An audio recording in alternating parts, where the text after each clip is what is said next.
All right, good morning, ladies and gentlemen. Welcome to this special meeting of the Los Angeles City Board of Public Works on September 22, 2020. I hope everyone is well. Dr. Campos, do we have quorum? Thank you, Mr. President. Fernando Campos, Executive Officer. Establishing quorum and roll call, we have President Good, we have Vice President Garcia, President Pro Tem Davis, Commissioner Caloza, and Commissioner Villegas. President Good, you do have a quorum. For the record, Dr. Davis, Commissioner Villegas, and President Good are in City Hall at their City Hall offices. I am dialing in remotely from my City Hall office as well. We're also joined by our General Counsel, Mr. Ted Jordan, who is also dialing in remotely from home. President Good, at this time, we currently do not have any commentary under the Neighborhood Council comments section. We do have a couple of speakers on the line for item number 2 and also item number 4. 2 for item number 2 and 3 for item number 4. Okay, so we'll take them as we get there. Okay, thank you. And so hearing no Neighborhood Council commentary or general public comment, let's go ahead and move on to item number 1. This is approval of the minutes from Tuesday, September 8th, 2020. Do I have a second to my motion to approve? So moved. Thank you, Commissioner Villegas. Any questions or concerns? Vice President Garcia? No questions, no concerns. Thank you.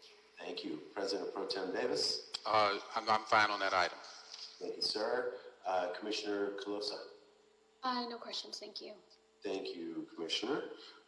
Hearing no objections, the minutes from Tuesday, September 8th are moved forward forthwith.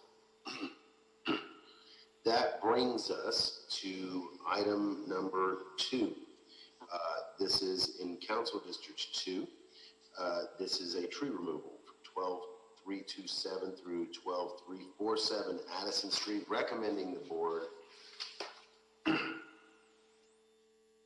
1, finding the California Public Resources Code, Section 21166, and the State's Environmental Quality Act Guidelines, Section 15162, on the basis of substantial evidence contained in the whole record that since the city's prior certification of mitigated negative declaration case number ENV-2004-910-MND, there have been no changes to the project, changes with respect to the circumstances under which the project is being undertaken, or new information of substantial importance concerning the project which cause new significant environmental effects or a substantial increase in the severity of previously identified significant effects, and therefore no subsequent MND, supplemental MND, or other analysis is required for the project.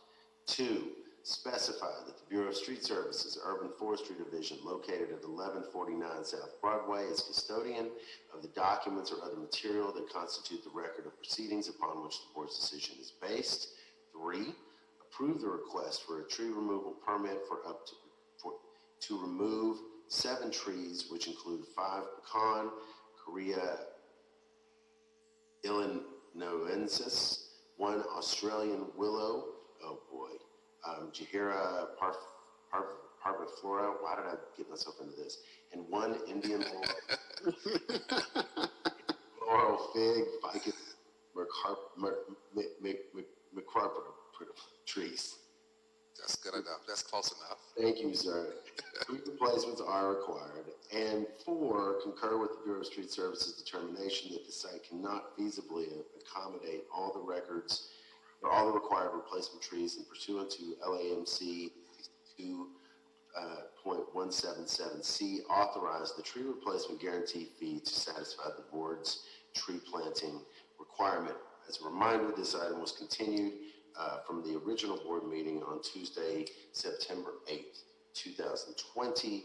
Joining us this morning is Hector Banuelos from Streets LA. Good morning, Hector. Yes, good morning, President Good, Commissioners. This is Hector Banuelos. I'm calling from Streets LA Urban Forestry Division. This is a request for a permit to remove 7 trees, which include 5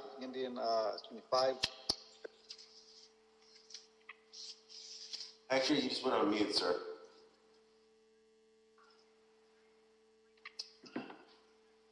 excuse me, I got interrupted here. As I was saying, 7 trees, which include 5 pecan, 1 Indian laurel fig, and 1 Australian willow tree for construction of 4 homes on 4 lots located at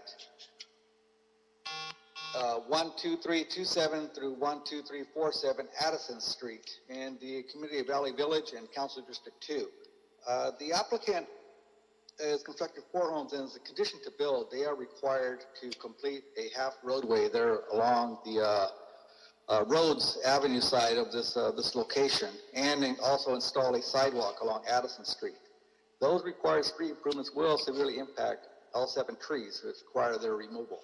I want to make note also that one of these 7 trees was removed previously by one of the contractors that are on the site, and so that was explained at the last meeting as to how that occurred.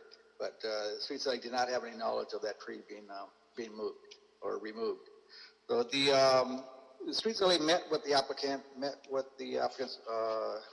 the owner's representative, and discussed ways to save trees and to perhaps consider some of the trees to be retained in place. There are 2 protected trees on the property, 1 coast live oak and 1 California sycamore tree growing on the private property side of 2 of the 4 lots. Initially, the applicant wanted to remove, or requested to remove, 1 of the California sycamore trees. We then communicated with at the request of the council office, we communicated with the applicant and requested that they study alternatives and to look into ways of keeping at least 1 or maybe more of the trees. In doing so, the applicant then revised the plans, the owner revised the plans, and we're able to retain and keep, preserve 1 of the California sycamore trees. The coast live oak, the oak tree that is on the property, is not going to be affected, was never intended to be removed, and therefore there are 2 trees, 2 native trees going to be retained on the property as part of this development. The street improvements are required include street widening, or actually, they're going to complete the half roadway that is incomplete right now. Right now, it's just a half roadway, unimproved, along Rhodes Avenue, and so that required street widening going to directly affect at least 3 of those trees growing along Addison Street.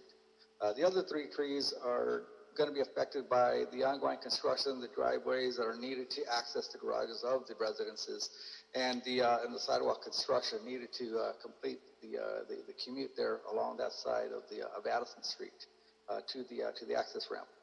So we looked at alternatives to keeping those trees and look at feasibility. However, due to the way the trees are growing, they're all clustered, growing to very close together. They were kind of grew voluntarily, and really there's no. The trees are not desirable to keep in place, and therefore the Streets LA is recommending that the board approve the request to allow the applicant to remove the remaining 6 trees on the property. If approved, there is room to plant 7 trees. I noted on the report there is room for 6, but actually I think we could squeeze another tree in there to make it 7 trees. There'll be a total of 6 Australian willow trees planted along Rhodes Avenue, and 1 Brisbane box tree planted on Addison Street. The reason for the change of the species is because of overhead wires. We assumed that they were going to be relocated and removed, actually put underground. However, those wires are going to remain, and so therefore the Brisbane box tree is not appropriate to plant under the wires or along Addison Street, along Rhodes Avenue. And that's why we made the changes there on the tree species selection. So if for the balance of the 7 trees remaining, we're asking that the board concur with our recommendation to allow the applicant to pay the tree planting guarantee fee. At the Council District Office 2, the Community Forestry Advisory Committee and the Department of Empowerment were informed of the tree removal permit request. The newly planted trees will be watered for a minimum 3-year period by the applicant. That concludes my presentation. Any questions? I know we'll have questions. Mr. Benuelos, just as a quick reminder, your conversations with Council of District 2 proceeded subsequent to September 8th. Can you just shed a little light on that? Yes, we met telephonically with council, I met with the council office representative, Adrian, of CD2, Council District 2, with Commissioner Villegas, and with the applicant to discuss the project and look into to discuss the project and the overall what we can do as retain trees. And so the outcome is that urban forestry is still of the opinion that the trees will not survive the impact of the construction and that they're not desirable trees and the trees should be removed to allow construction of the 4 homes. Okay. Thank you, Mr. Banuelos. Questions, comments, colleagues? Vice President Garcia, would you like to start? Mr. President, we do have members of the public that would like to speak on this item. Would you like to take those now or after your Q&A with the commissioners? Yes, Dr. Campos, thank you for your ever consistent reminders. I appreciate it. Yes, so let's hear our public comment. Great, Mr. President, we did have 2 callers on the line. However, I believe there may be another individual that has raised their hand. Members of the public that would like to speak on item number 2 for today's special meeting of the Board of Public Works relative to a tree removal at 12327 through 12347 Addison Street. Please dial in at area code 669-254-5252 and use meeting ID number 160-278-3583. Members of the public that are on the line now, if you'd like to speak on this item, please press star 9. Please press star 9 on your mobile device or your smartphone device. Mr. President, we do have Ms. Kay Greeley, who's the arborist, on the line. We also have Council District number 2, Ms. Adrian Asadurian, on the line, who would like to speak last. And then we also have another member of the public with a caller ending in 840. Let's go ahead and take caller ending in 840 at this time. Caller ending in 840, can you please unmute yourself at this time by pressing star 6? You will be given 2 minutes to speak on this item. Please go ahead, 2 minutes. This is actually Cyrus Santa. I was disconnected. I was intending to speak on number 4, so I raised my hand just to make sure I was noticed. You're on item number 2 at this time. Thank you. Right, exactly. So I'm out. No, nothing to say. Thank you. So let's move on. Ms. Greeley. Good morning, Ms. Greeley. Good morning. I am, as I said earlier, I'm here to answer any questions that the board may have. And since our last meeting 2 weeks ago, we have worked with Council District 2 to take some of their community input into the project. And as a result, we have changed the species of the trees to be planted within the lots. We had, I believe, 2 Australian willows and 2 European olives, and now we have changed them. Since there's 4 lots, we are going to be planting a California sycamore, a southern magnolia, a Chinese elm, and a jacaranda to reflect the palette of trees that are found in Valley Village to attempt to tie this development into the community a bit more. Even though these will be private trees, they reflect the species of trees in the area. And I think we had some really successful conversations. And unless there's any questions, I think that's really all I have to say right now. I actually do have one question, Ms. Greeley. I'm going to ask you one more time, and I apologize for this because I did on the 8th. Can you just, again, explain what happened with that tree that, the tree that was removed without our urban forestry's awareness? You explained it quite well last time, but I would like to remember, because I do, for anyone out there, I take that, and this commission takes that very seriously. I just can't quite remember. Would you mind? Sure. The tree that we're talking about was a newly planted Australian willow. It had been installed. I will remind everyone that this project, or this particular track map, had a total of 8 lots in it, and the first 4 homes were completed about 2 to 3 years ago.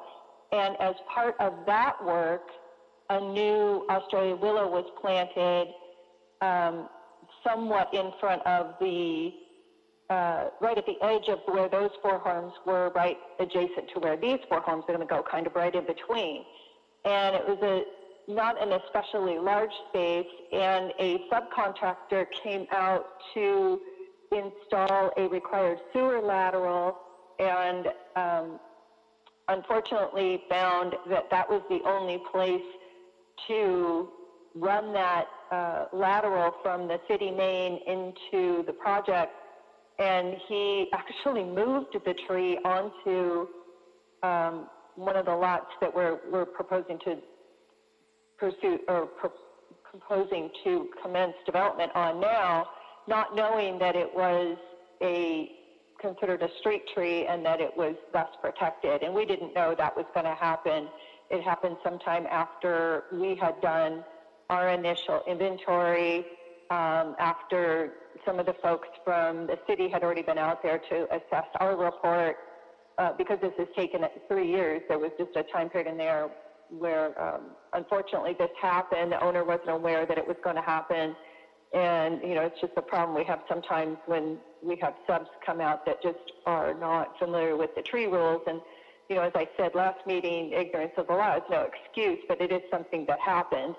And so to sort of compensate for that, what we are doing in connection with our discussions with urban forestry is instead we're going to replace that tree 2-to-1, and we are going to upsize those replacements to 36-inch box to sort of be a apology for what happened. Well, you hit it. Ignorance is never an excuse. Ignorance of the law is never an excuse, but good on that sub for actually replanting too. Thank you, Ms. Greeley, and thank you for being so forthcoming in terms of addressing that transgression by the sub. Okay, colleagues, let's. We still have Council District 2. Miss Adrian Asadorian is on the line, patiently awaiting for you, President Good. Please forgive Adrian. No worries, no worries. Good morning, Commissioners. Adrian Asadorian, Planning Deputy for Councilman Krikorian's office. I'd first like to thank the Commissioners for continuing this item previously to allow for more conversations to be had and to potentially come to a consensus with the Neighborhood Council and our office. Throughout the past 2 weeks, our office has fortunately had the opportunity to have additional conversations with Urban Forestry, the applicant, and the applicant's arborist, as well as the Neighborhood Council in Valley Village. Through these conversations, we were able to reach an agreement that both the Neighborhood Council and our office does feel comfortable moving forward with. As Ms. Greeley mentioned as well previously, the applicant has agreed to change the species of trees that are to be planted within the private property of each of the 4 lots. I know she already mentioned it as well, but we have nailed it down to each lot. Lot 1 will be the Chinese elm, Lot 2 is the California sycamore, Lot 3 is the magnolia tree, and Lot 4 is the jacaranda tree. We are very grateful. I know the Neighborhood Council expressed gratitude as well on behalf of both Ms. Greeley and the applicant to, be open to making these changes. In addition to this, our office would also like to request that the green parkway and the public right-of-way adjacent to the proposed sidewalk be continued along Addison, similar to the parkway that is currently to the east of the subject site, and also request a green parkway be added along roads after all of the necessary street widening is completed. Like I mentioned, both our office and the Neighborhood Council are extremely appreciative of these changes. We would like to thank the applicant again for being so amenable to incorporating the trees that are more native to Valley Village on that private property. And because of this, we do feel comfortable moving forward with the current street tree planting and proposed removal for this site as well. Thank you. Thank you, Adrian. And sorry for my mishap. Okay, now, Vice President Garcia, any questions or comments?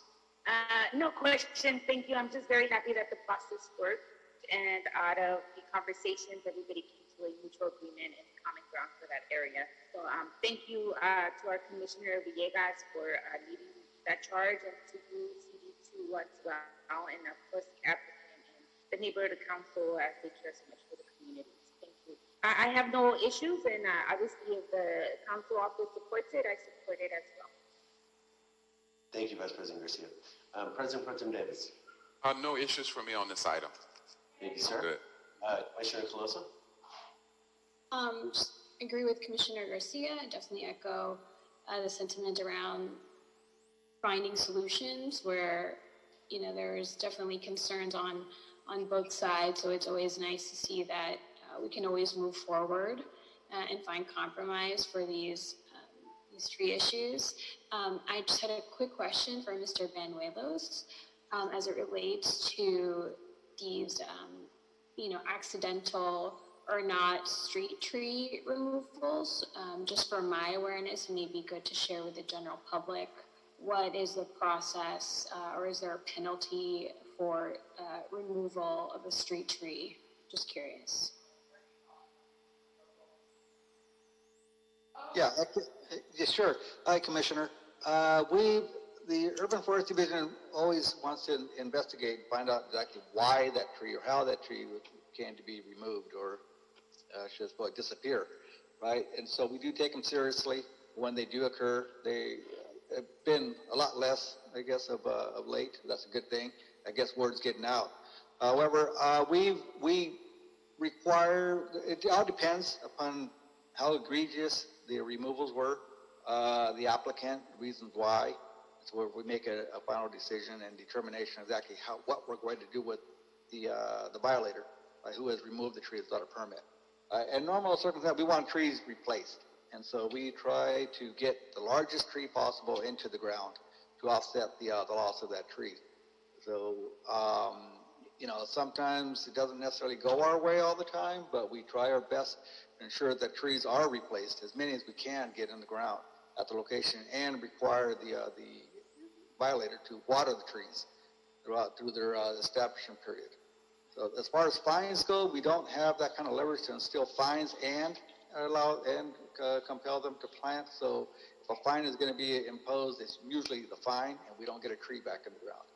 And so, anyway, we try to get the trees replaced as quickly and with the largest tree, as appropriate trees as possible.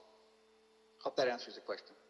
It does. Thank you, Mr. Banuelos. I just thought that was good to share for anyone listening who might have accidentally done that themselves, which it doesn't sound like there is, but it sounds like that the applicant has met the requirements that you just said in terms of what we're looking for should that happen on accident. So thank you for giving us that additional detail. I don't have any other questions. Thank you, Commissioner Colosa. Commissioner Villegas. Hi, thank you. I'm glad that we were able to come to a resolution on this issue, and I'm glad that Council District 2 brought it to our attention. I know that you know, some of these issues can be a little tenuous, and giving the ample notice also to our neighborhood councils is really important to us. So I'm really appreciative to Adrian for at least, you know, convening us, and also to Ms. Kay Greeley and Hector Banuelos, just to be able to bring us all together. I think we have, and also our, you know, our developers, you know, obviously like able to work with the community and listen and just be amenable. So it's, you know, a little bit of, you know, bending, and we were able to at least come to a good resolution and just to be able to move this forward. So I'm appreciative. Thank you. Thank you, Commissioner Villegas. Yeah, I would just echo a couple of things. It's interesting. Our primary role on this board is oversight. I think a concurrent role at certain points is facilitation. And this was a great example of that. Thank you, Commissioner Villegas. Thank you, Ms. Greeley. I think the way you have answered questions and sort of dealt with this in board these last two meetings has been exemplary. I really appreciate that. And thank you, Ms. Asadurian. CD2 has been great. Thank you very much. So I believe, Dr. Campos, that do we need to given that we now have one less tree subject to the in lieu fee, it means our in lieu fee number will actually go down and the number of trees being planted will go up. Does that necessitate amendment to the report, or can you just do that as follow-up? No, that would require an amendment. That's what I thought. And then also, Adrian's request for the additional parkway, or I don't know if that's actually additional or if that's just part of the scope of the project. Is that for the developer or is that for us? Good question. I'll defer to Mr. Jordan on that one, whether it should be a condition or whether the Bureau of Street Services would be able to work with the developer on that portion. I would just, at this point, have the Bureau of Street Services, Urban Forestry, just work with the developer. That would be my instinct as well. Okay, thank you, Mr. Jordan. So what we do need to do is amend the report, and Mr. Benuelos, can you provide the actual numbers? Basically, we're planting one additional tree, which will mean the in lieu fee will be less, correct? Hello, Commissioner. Just for clear, so we're going to be requiring them to plant trees on private property in lieu of the street trees to be planted? Normally, we don't get involved with the trees being planted on private property unless they're part of the particular tree removals. So, but we can. I mean, if that's city planning usually controls that, the planting of trees on the private property, not necessarily street services. okay, so let's just clarify. So, Miss Greeley, you're here as well. What I heard, and please disabuse me of this if I'm off, is that you have found a way to add an additional tree. Is that on private property?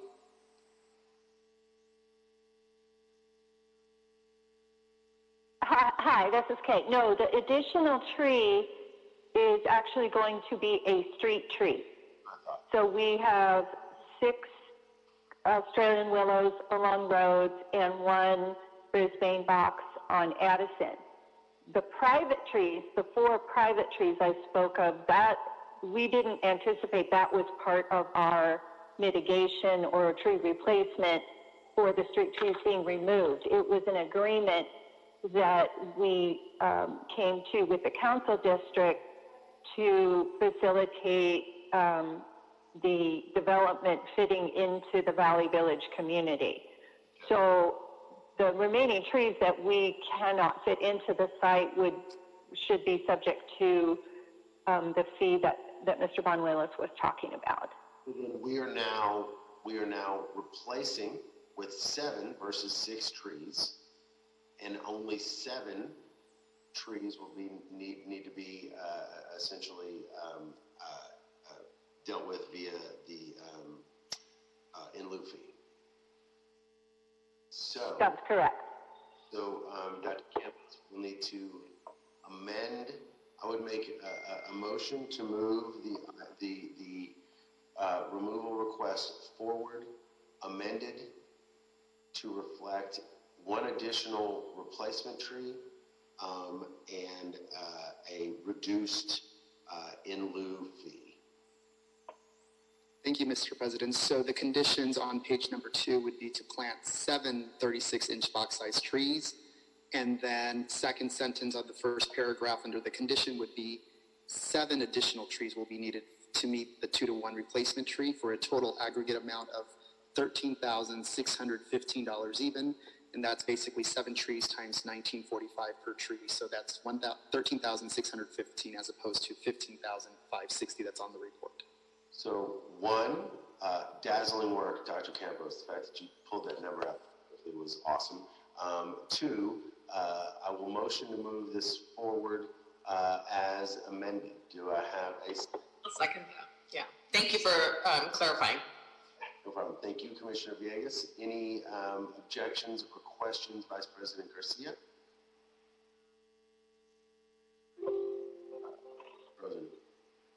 President Pro Tem Davis, I'll come back to Vice President Garcia. Oh, President? Yeah, I'm fine on this item. Thank you. Vice President Garcia, you there? Yes, no questions. Okay, great. Thank you. And then Commissioner Closa? No objections, thank you. All right, thank you. So the item is approved as amended forthwith. Thank you. Thank you, Adrian. Thank you, Ms. Greeley. Thank you, Commissioner Villegas. And thank you, Hector. Everybody y'all have great days. You're obviously welcome to stay. Okay. So with that, colleagues, let's move on to item number 3. Item number 3 is all council districts. This is a contract amendment and budget increase, Ecology Auto Parts Inc. and CR&R Incorporated, the Central Los Angeles Recycling and Transfer Station, affectionately known as Clark's, recommending the board, 1, approve and forward this report with transmittals to the mayor and the city council with the request that the Board of Public Works be authorized to execute the 5-year renewal term and amendment number 1 to personal services contracts between the city of Los Angeles and CR&R Incorporated and Ecology Auto Parts Inc. for hauling services from Clark's to designated facilities. The cost of the 5-year renewal period, including the amendment, is estimated at $55,763,076. 2, request a contract ceiling increase in the amount of $18,591,328 to the original amount of $79,717,652 for a total revised contract ceiling of $98,308,980. 3, authorize the president or 2 members of the board, upon approval of the mayor and council, to execute the contract amendments. And finally, 4, request authority to remove current subcontractor participation levels of Ecology and CR&R. WOSWRECLAT C-123-864 and C-123-868. So as a threshold matter, Mr. Hamilton, this item, if approved, will be subject to the cost containment process with the mayor and the CAO. Good morning. Good morning. Good morning, President Good and commissioners. John Hamilton, LA Sand and Environment Processing, the Solid Resources Processing and Construction Division. This is for 2 contracts for $55 million, as you stated. These amendments are being done for fleet conversion from diesel to natural gas fleets. That was done at the beginning of this year, January 1st of 2020. As you know, Clark's receives roughly 2,000 tons per day from the residential residents of Los Angeles and about 1,000 tons of commercial waste. And this waste needs to be moved out. And this is for 2 of the haulers. These are for outgoing trucks from that facility. About the history of this contract, originally this contract was ratified by the Board of Public Works back in 2013, and the contract was executed in 2014 for 5 years with, and there were 4 contracts originally with CR&R, Ecology, Mario, and K&A. We're asking that, we recommend that Mario not be renewed because they stopped giving service back in November of 2018. And K&A stopped providing service when the conversion to the natural gas trucks was implemented because they could not afford the capital costs for the natural gas trucks. So that just left CR&R and Ecology, which is what this amendment is for. After the 4 contractors, with 2 of them dropped out in 2019. We went to a month-to-month type of contract, which was an extension of the original 5-year contract. It had that option. So we went month-to-month until, April of 2020. And at that point, we initiated some AEs to provide the hauling.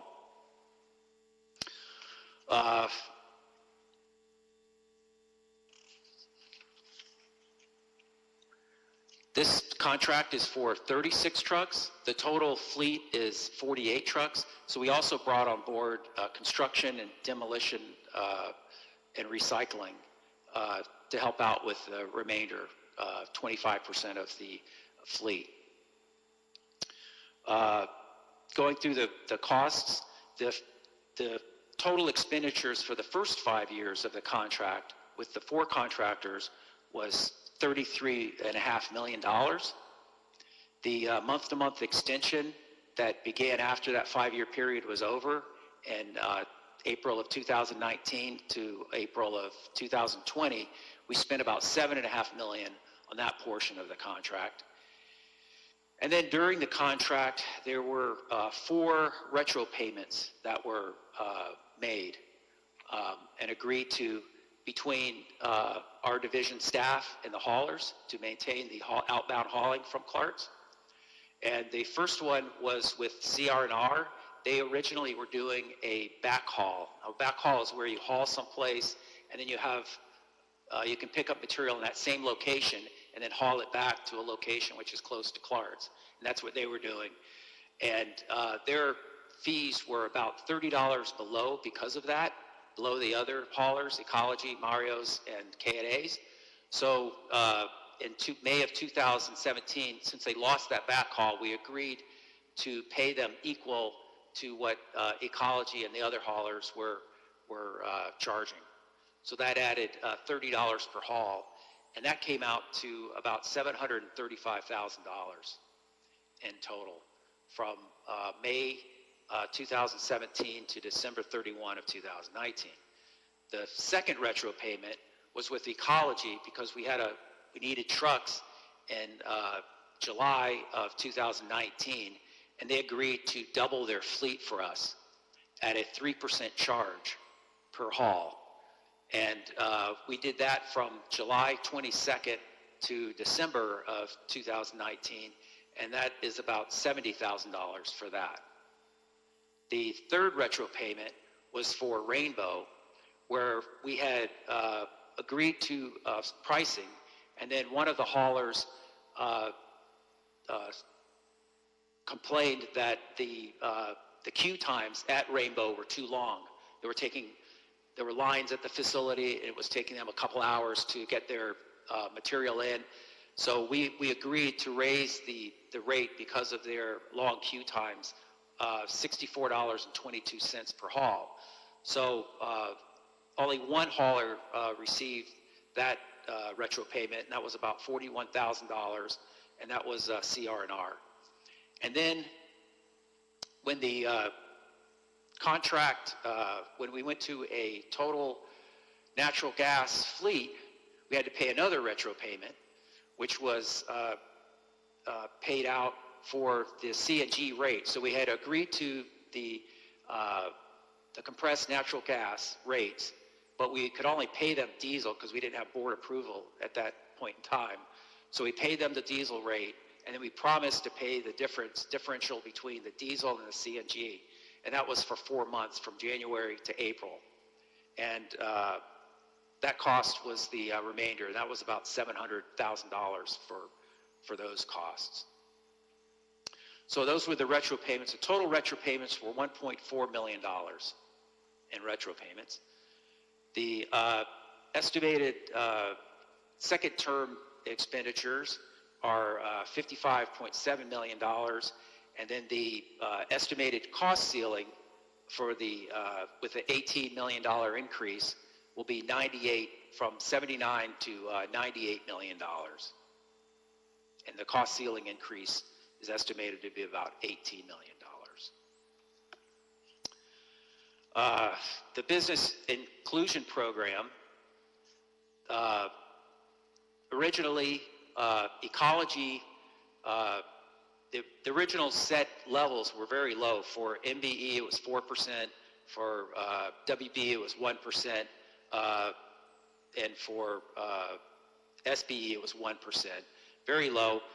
Ecology originally had some numbers, but they were for their suppliers for fuel and for maintenance, and those cannot be counted as a subcontractor, so we're not able to count those. So they're essentially at zero, and they're 100% OBE.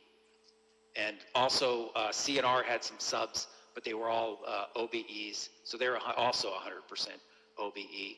And this is mainly because there's just there are not a lot of those groups in the hauling business.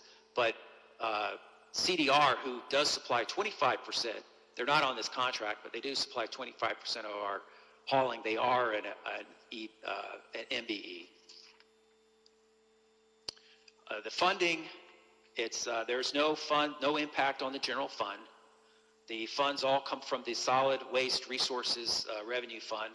80% of the funding is from that, and 20% is from the Clark's internal fund for the commercial fund, from tipping fees at Clark's, and that'll be financed over those annual periods of the 5-year contract. And that's essentially it. So if you have any questions. Thank you, Mr. Hamilton. Vice President Garcia.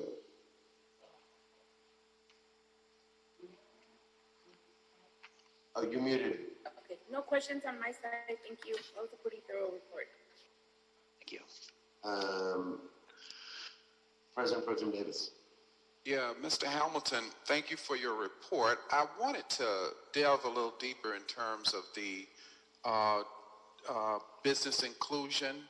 You did say that we had CR&R, that is a minority business, or? It's CDR. CDR is a minority business. No, these contractors are OBEs, 100% OBEs. Right. What we do for our fleet, we need 48. This contract will supply 36 of the 48 trucks. Sure. So a quarter of those trucks, 12 of those trucks are through CDR. I see. Which is another contractor. And so CDR is, I see CR&R on my thing, but okay. That's right. This contract, I'm sorry, I did not explain that very well. So this contract is for ecology and CR&R. Okay, and they are both OBE. Gotcha. We have another, I confused this by bringing in, we have another contractor, which right now we have an LOA with, and they are CDR, and they are an MBE. And they supply, right now they're supplying about 33% of our hauling services for Clark's. Okay, great. Now, we do have a diverse community of haulers, though, don't we? They're small haulers. They're small haulers, and they drive diesel trucks. Right. So these are large haulers, and they need to use the natural gas trucks. Got it. Okay. And so, yeah, that's the curve in terms of affordability for the smaller firms have not been able to update their transportation to the sustainability requirements. Is that? That's correct. That we're looking for. And as it relates to this indirectly, what do you foresee us being able to do in order to approach the gap that we find exists in terms of our goals around sustainability and yet our goals around inclusion of these diverse firms? So what we're doing is we have another RFP that will come out, and CDR will be able to bid for that. They will put in a bid for it. So hopefully we'll be able to possibly bring them on board or somebody else on board. Sure. That is a inclusive company. Sure. And also over time also some of these smaller firms, I believe, because right now it's just government fleets that are mandated for the CNG or electric further down the road. And that conversion should be taking place also as we move forward. As the CNG also gets better, the technology just in the last 10 years has gotten much better. And I think those will be more attractive alternatives for the smaller haulers. Great. Definitely Thank you. Forward. Thank you for your report. You're welcome. Commissioner. Close up.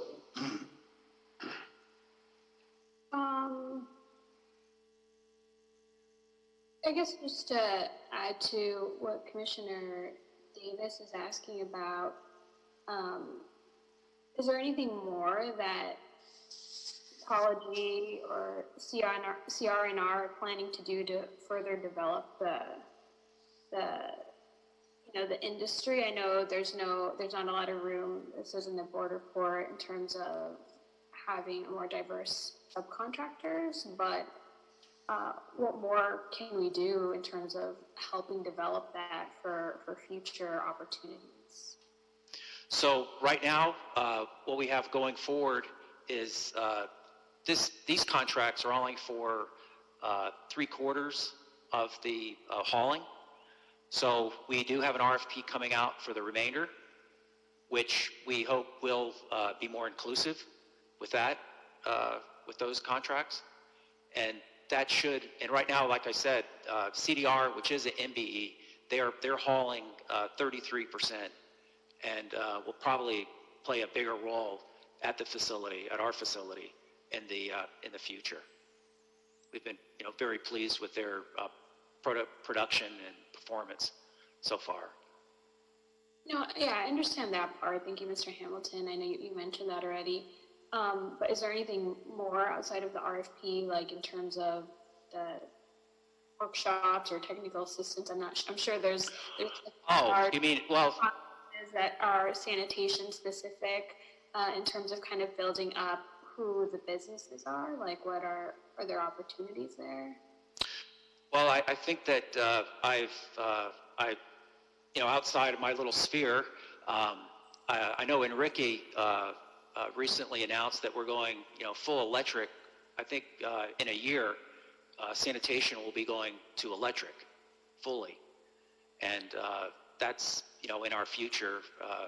We'll have a electrified hauling at these are Class 8 trucks, so these are the biggest trucks there are, and I have seen some electric tractors out there in the Class 8. So I think that's down the road. The natural gas is really just kind of a interim position for the next probably 5-10 years, and we'll convert to electric, I think, overall. But as far as our division, as far as planning forward, Enrique has announced that we will be going, electrifying our total fleets. So that's, I guess that will be in our future also. But for right now, we're just concentrating on the 5 years out with this contract and going with the natural gas. Does that answer your question? Maybe not. Really, but maybe I can just follow up with you and maybe suggest some ideas. Okay. Maybe I can chime in a little here. Commissioner This is Tanya Flores, who works with me in our division also. Yes. Hi. So just a quick comment. Before, we didn't have all 4 contractors going through the renewal process. The 2 small businesses, we did give them information on how to possibly fund the upgrade that they needed for their trucks.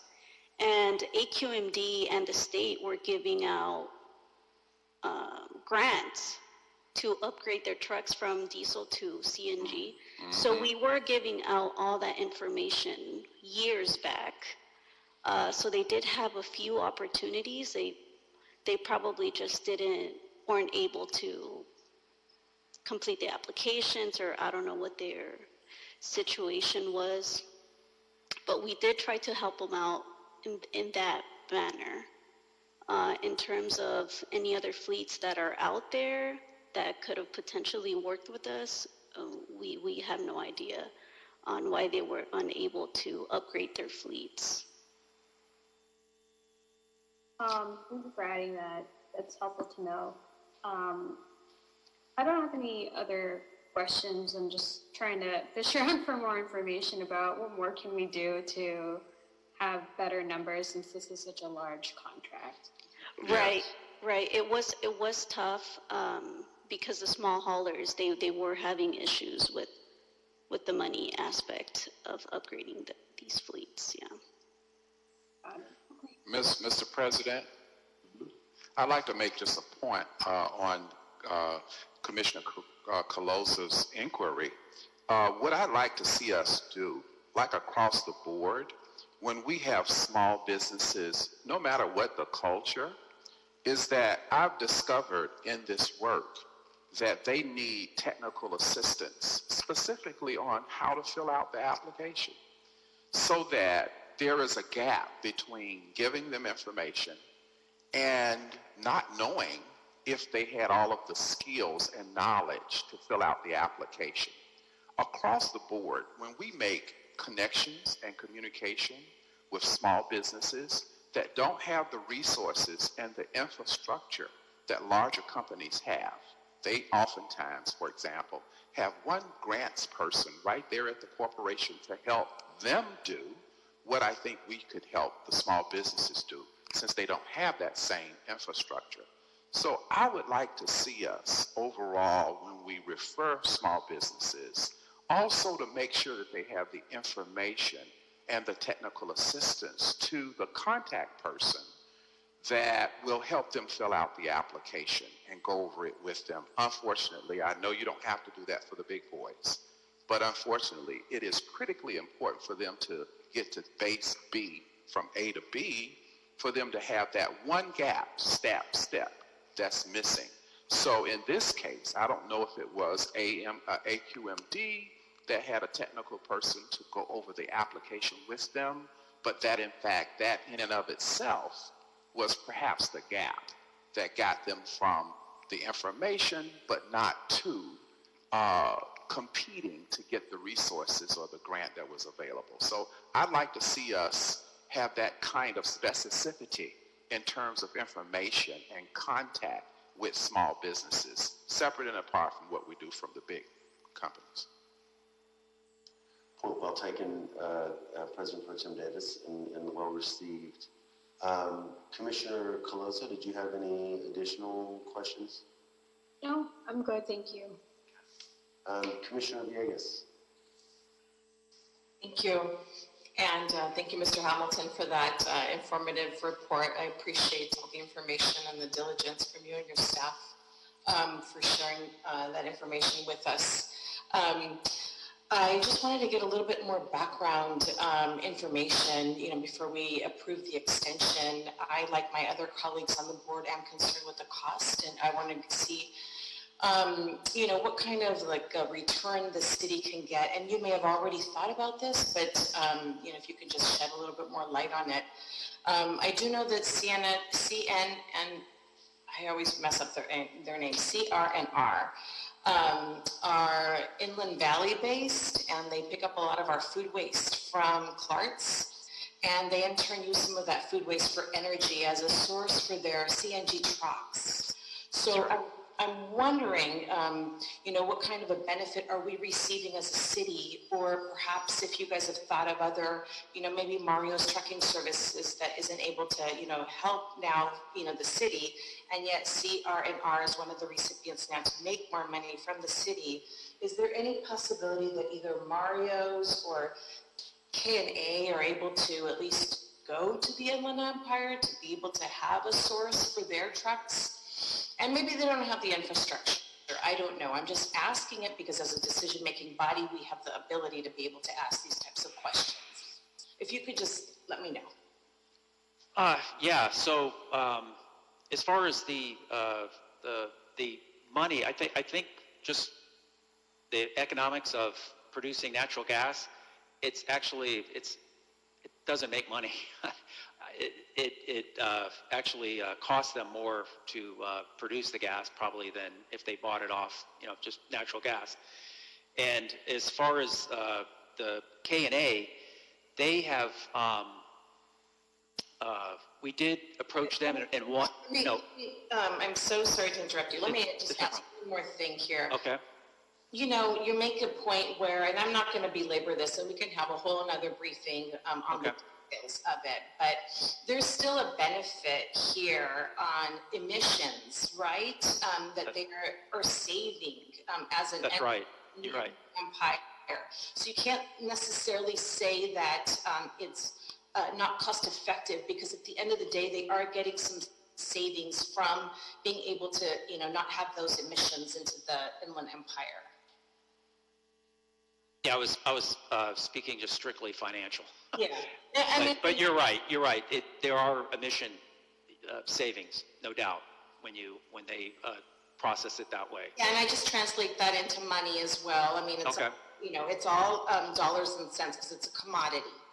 Okay. I understand. K&A, we really wanted them to come on board and tried to get them to purchase a fleet of CNG, but they were just not in a position. They didn't have the available funds to do it, and they just could not move forward in the contract. And as far as us helping them, that is with CR&R, or I guess you were having hauls down there. They have diesel trucks, and same thing with Mario, and they just don't have the capital to purchase the fleet of CNG trucks, given their business, or at this time. So K&A we were very hopeful for. Mario, actually, they dropped off in November of 2018, and they just stopped hauling for us altogether, and because they were not profitable enough, I guess, in our hauls, or I'm not sure what the reason was, but they just stopped coming to the job site. And at that point, we had CR&R stepped up and started supplying extra trucks. And then eventually they dropped off, and then we had Ecology supplying trucks. So we've always been juggling the different haulers, but we've always encouraged them, to try to have a contract and to convert to CNG. And they knew this was a rule that went in 2005. And when they signed our contract, it even said in the contract that this conversion was going to take place, and they were to then convert over and then renew the contract. And they just, trucking's a very competitive business, and I guess their margins weren't enough to, their credit maybe not good enough to afford a natural gas fleet. Whereas Ecology was able to, they bought actually 48 trucks for us and then for other facilities. And then CR&R, they had some CNG trucks that they already had available that they were able to use for us. So as far as helping them, that's really the extent of what we were thinking of. If you have any other ideas, then we're open to them as far as trying to help them further.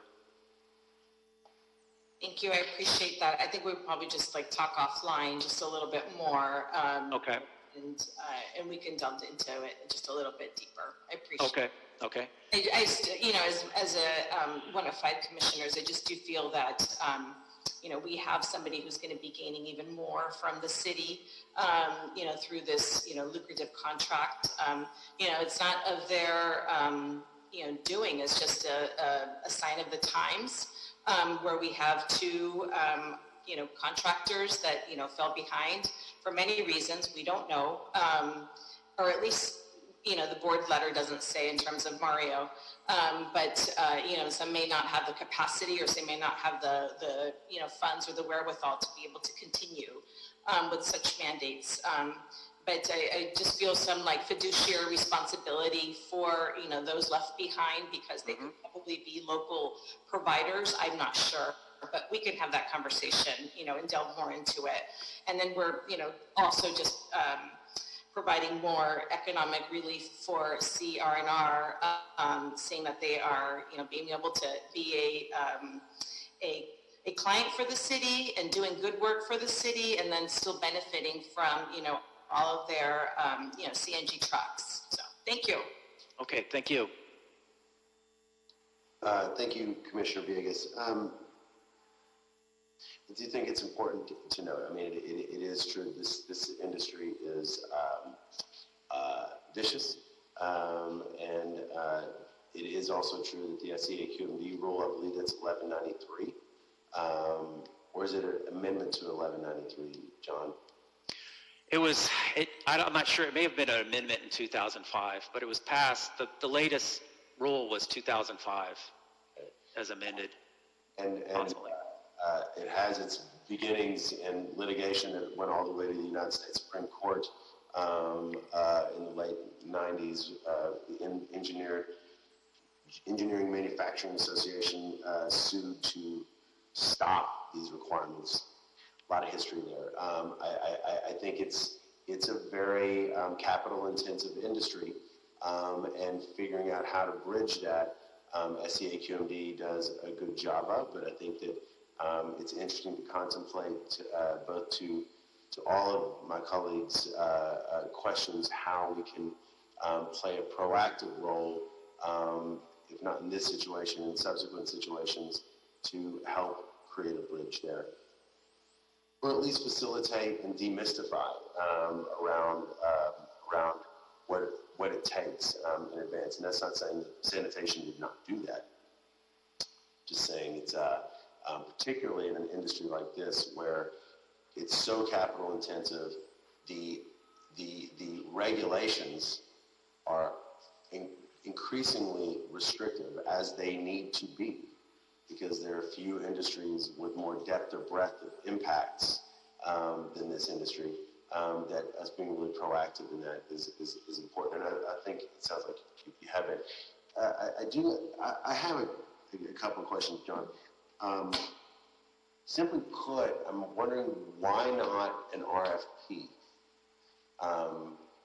This is a large contract. So we have done, we were doing RFPs when the contract went out, just to keep the outbound hauling going. The RFPs have to be negotiated every year, and Ecology put forth a lot of capital to buy, now we're using 33 of their trucks. They have an investment of 33 trucks, and they like a long-term contract because of that.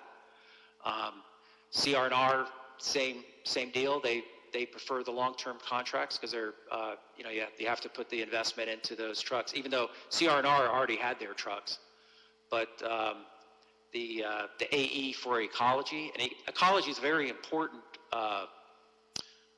company in this whole contract, because actually they are supplying all of 33 trucks plus 15 for CDR. They're renting those to CDR.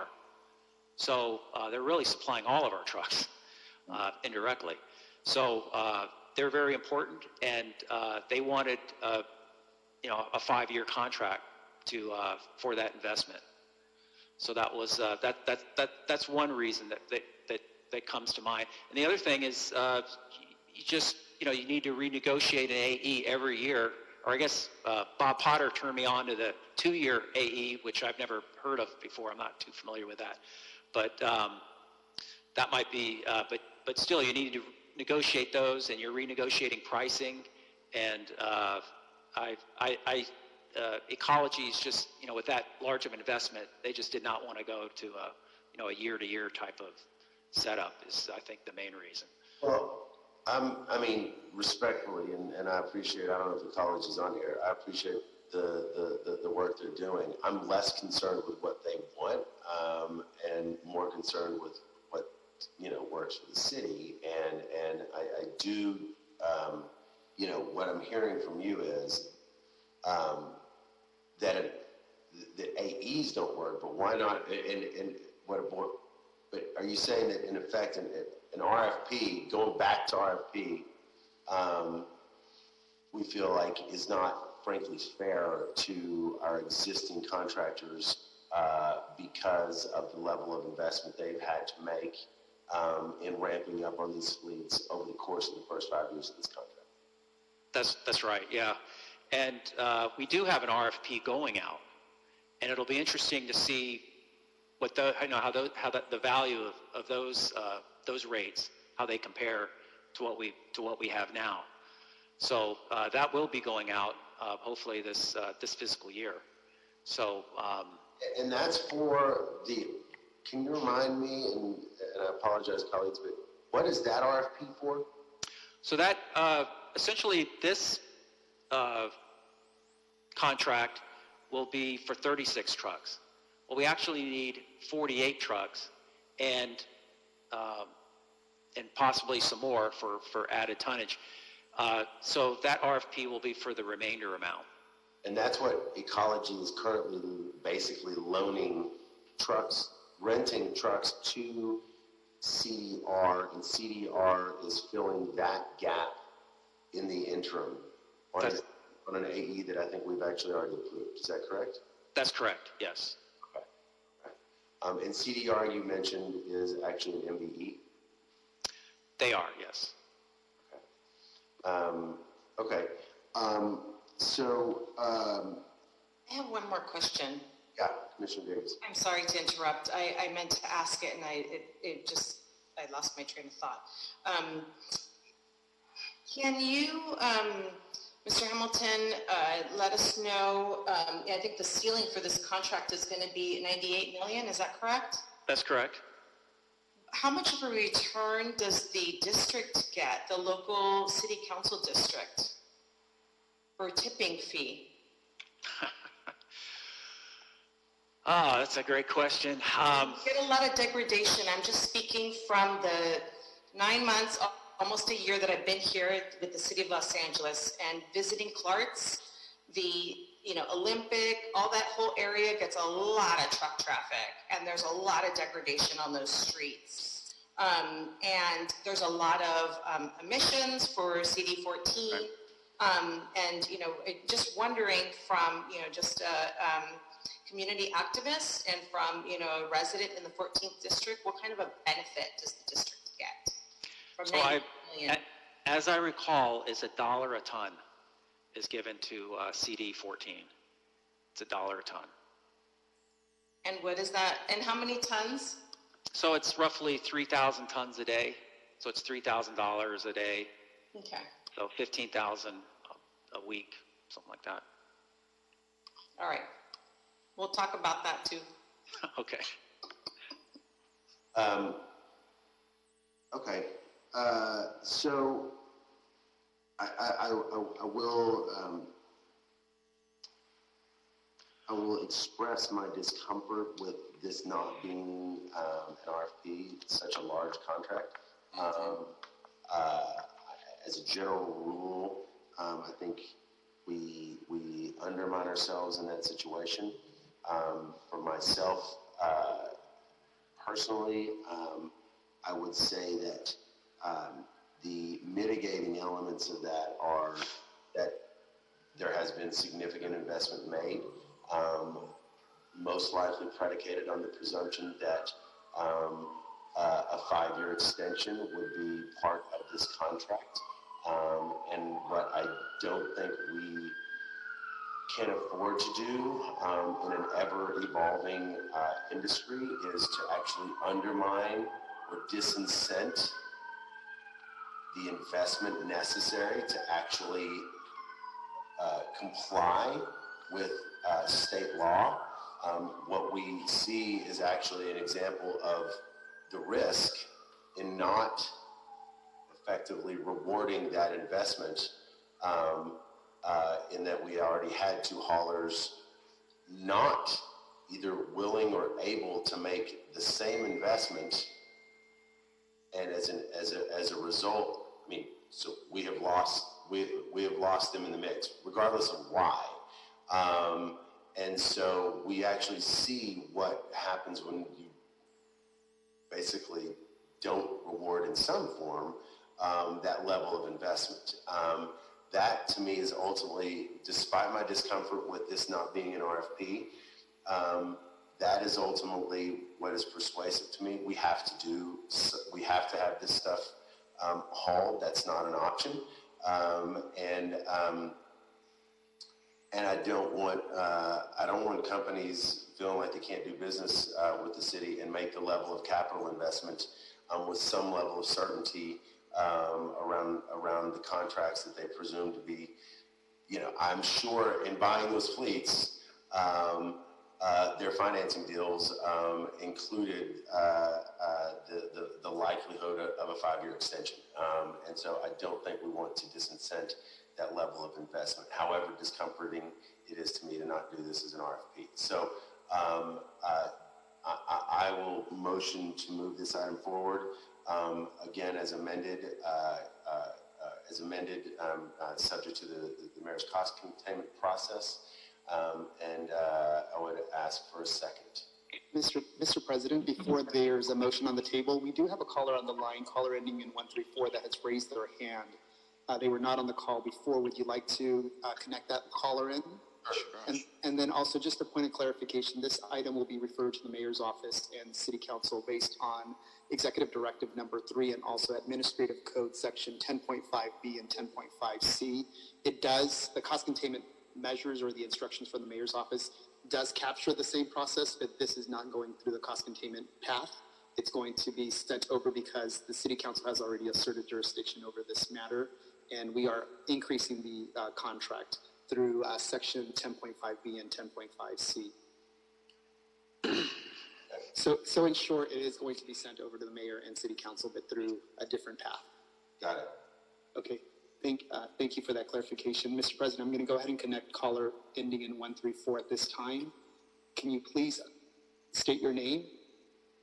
And you'll be given 2 minutes to speak on item number 3. This is a contract amendment for ecology and CR&R. Please go ahead, caller. Hello, can you hear me? Yes, please go ahead. You'll be given 2 minutes to speak on this item. Okay, thank you very much. My name is Juan Ashton. I'm a resident of CD14, and I actually, wanted to speak before I've had my hand raised, but seems like now there's been a lot of discussion and almost like a motion put out there. But I asked that the board actually defer this proposal or for further study. What I see as a resident and somebody who's interested in sustainability is a proposal that's inconsistent with the city's vision to transition both away from fossil fuels and landfills. Specifically, the city's sustainability plan calls for 90% diversion of waste from landfills by 2025. So how then is it that instead of planning for a reduction in waste and by extension a reduction in waste hauling, the city agency is actually proposing a contract for waste hauling services either based on current levels of waste or maintaining or actually increased levels of waste in the future? It just doesn't seem consistent. And I really appreciate the comments as well about the equity component because like these are small businesses or disadvantaged businesses or whatever they might be, businesses, minority-owned, women-owned businesses that are not getting to participate in this large of a contract. And part of the city's goal is also to transition people who are invested in sort of fossil fuels away from those fossil fuel industries and into this green economy. So when we talk about the electric vehicles, like Mr. Hamilton has mentioned, what are we doing to transition people, to give people work in a more sustainable industry? I think that's something that needs to be reconsidered also, as well as local programs, waste diversion programs, so that we never even need to haul waste to landfills and pollute the environment in multiple ways, air pollution and then the land pollution and water pollution. Why is it that we are not more vested in reducing the waste to begin with? Thank you. All right, thank you very much to the caller who really effectively underscores the complexity of this work. It is extremely challenging, to say the least. That said, colleagues, I am prepared to move this forward and introduce a motion to move it forward as amended. Have a second? Yeah, I will second it, but with the understanding that I think that in this discussion, we've had some significant, very valuable remarks that I hope that sanitation will take into consideration moving forward, particularly the last ones as it relates to our planning around our zero waste goal and how all of these feed into the central theme of our goal. How does this kind of work feed into it, and how do we project work that reflects that we are trying to achieve that goal? And so here we have this contract, and we hope that it will, as we move forward, decrease, and that we will have that kind of eye in our planning. So yes, Mr. President, I second this motion with the understanding that we will certainly take into account all the great discussion that we've had around this in our future planning, because this is a significant economic opportunity for many people, some of whom has not been realized. And I know that we, in all that we do, can move forward in a way that that will happen in the future. Thank you, President Pro Tem Davis. I think we may have lost Vice President Garcia. She's trying to get back on. Do you have any questions or objections? There we go. Commissioner Closa. No, I don't have any objections, but, you know, I don't want to continue repeating the remarks, but I agree with everything that's been said, and, you know, I know we can do better. Okay, thank you. Vice President Garcia? Sorry about that. I'm having internet issues there. That's okay. No, I don't. I hear it. This is our world. Say what? While she's frozen, Commissioner Villegas?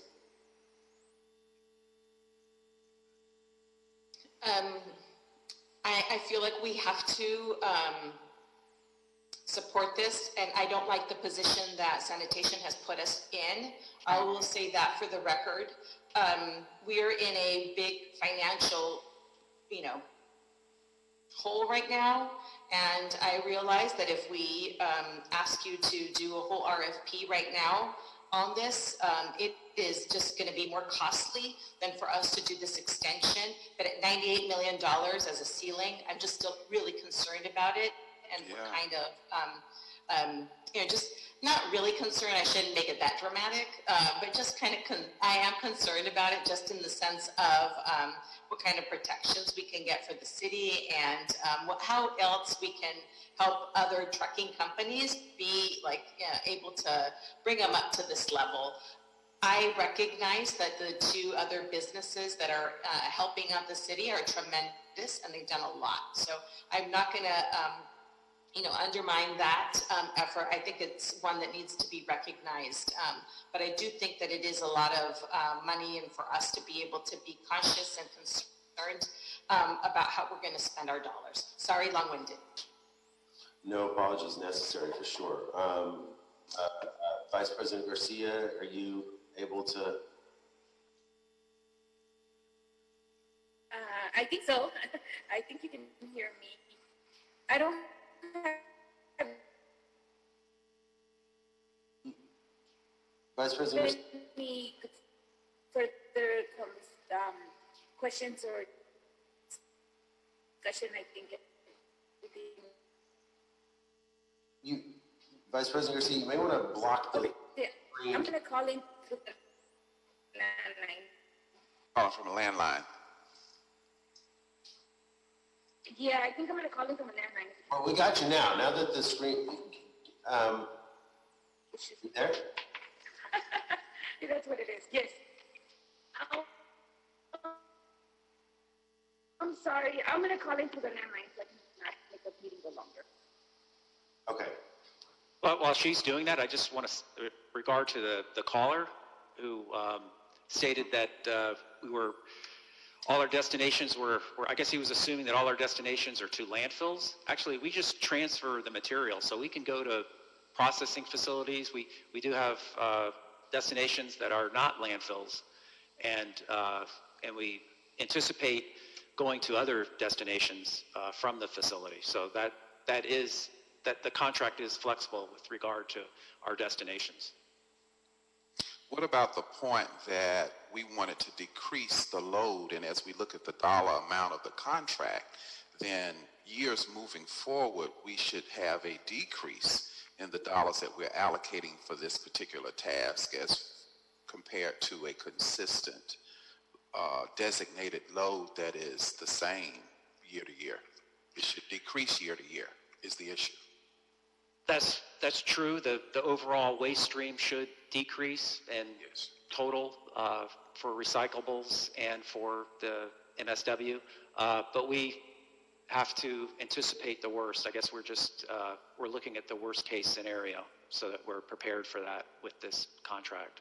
So when we measure performance, our performance still, though we have the dollars allocated in the contract, our performance still may reveal a lesser amount of activity in years moving forward as we evaluate, or for that matter, in quarters. If we were to divide up a year, there should be a decrease in the work we do, even though the contract financially has allocated this kind of a dollar. There still potentially should be, if we're moving towards our measurement of zero waste, there still should be some return on this contract back to the city if we are making the reasonable progress that we have engaged in towards our goal of zero waste. Would you agree with that? That is a definite possibility. We can also control our tributaries to the facility, so we can enlarge those so that we take more material and transfer more. So that's something we can do too. But definitely the overall city waste should decrease. And so administratively, our work, though different than the contract, our goal administratively still will be to move in that direction with the aim towards an expectation and a vision for a decrease, at least administratively. Correct? Correct.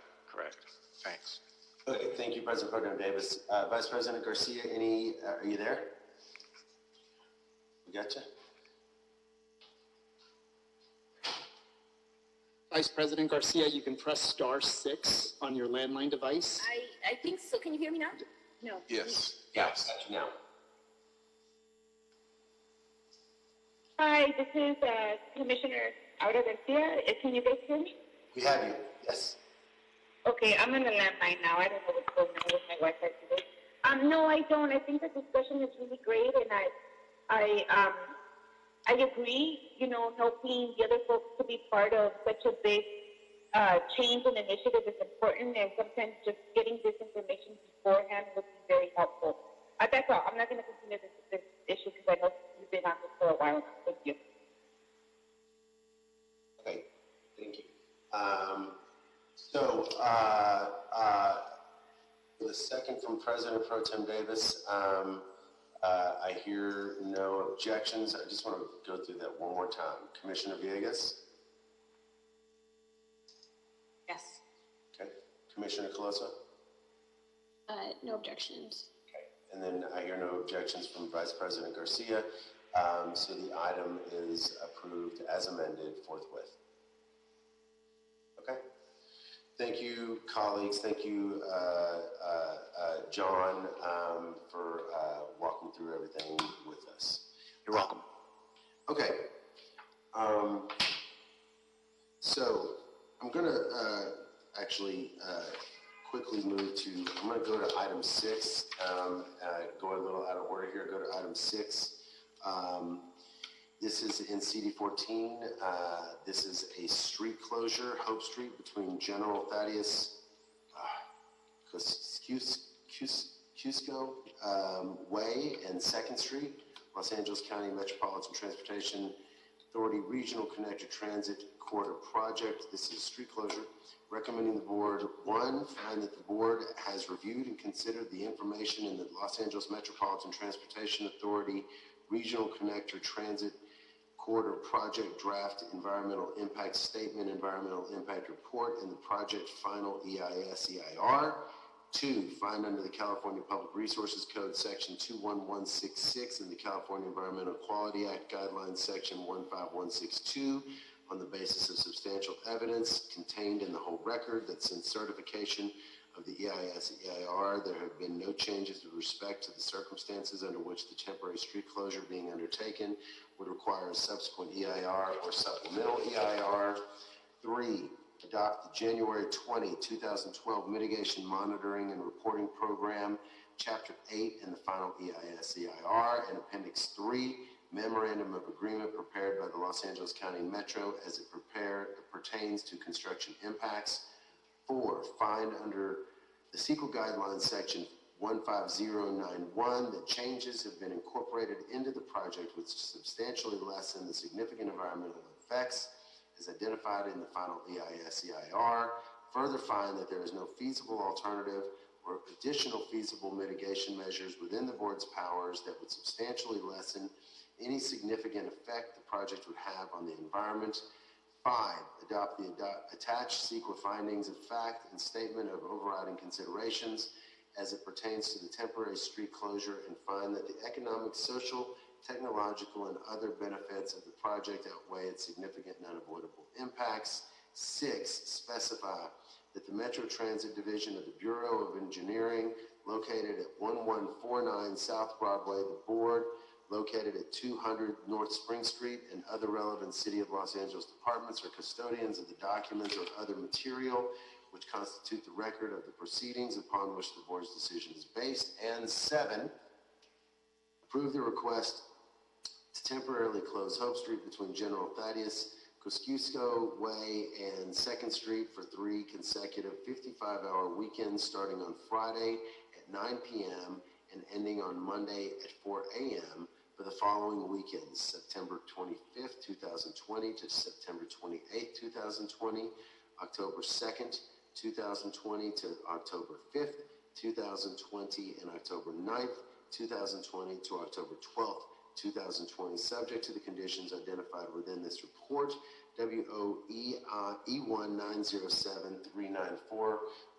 As a reminder and flag, ladies and gentlemen, this is a closure to go into effect, or to the first day of this closure would be this coming weekend. Larry Hsu is with us today as our guest from Metro. Larry, good morning, or yes, please proceed. Thank you. Thank you again for reading that long recommendation into the record. This is Larry Hsu from the Bureau of Engineering.